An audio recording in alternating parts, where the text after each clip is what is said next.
জঙ্গলের প্রেম কাহিনী।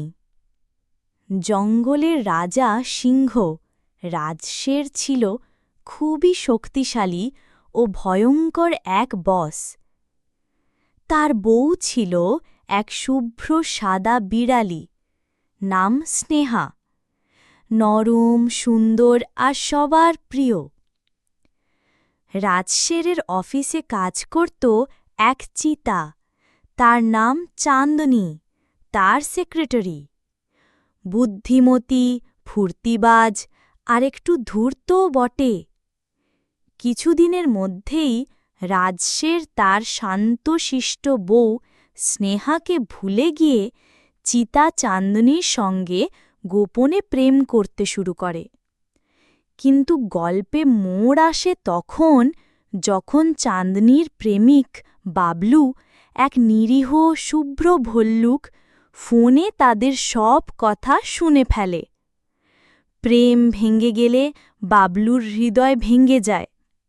রাগে ক্ষোভে বাবলু বাইক নিয়ে সোজা চলে যায় স্নেহার কাছে এবং সব সত্যি জানিয়ে দেয়। স্নেহা দুঃখ পায়, ভেঙে পড়ে, কিন্তু বাবলুর সততা, ভালোবাসা আর সাহচর্যে ধীরে ধীরে স্নেহার মনে একটা নরম অনুভূতি জন্ম নেয়। কিছুদিন পর স্নেহা প্রেগন্যান্ট হয়। সকালবেলা বমি করতে করতে ঘুরে বেড়ায়। রাজশের তখন খুব খুশি, আমি বাবা হতে চলেছি। অবশেষে হাসপাতালে বাচ্চা জন্ম নেয়, এক ছোট গোলগাল তুলোর মতো সাদা ভল্লুক ছানা।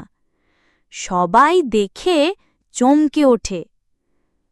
রাজশের হঠাৎ গর্জে ওঠে, এটা আমার বাচ্চা না। পুরো জঙ্গলে হইচই পড়ে যায়। সবাই বুঝে যায় কে কাকে কি শিখিয়েছে।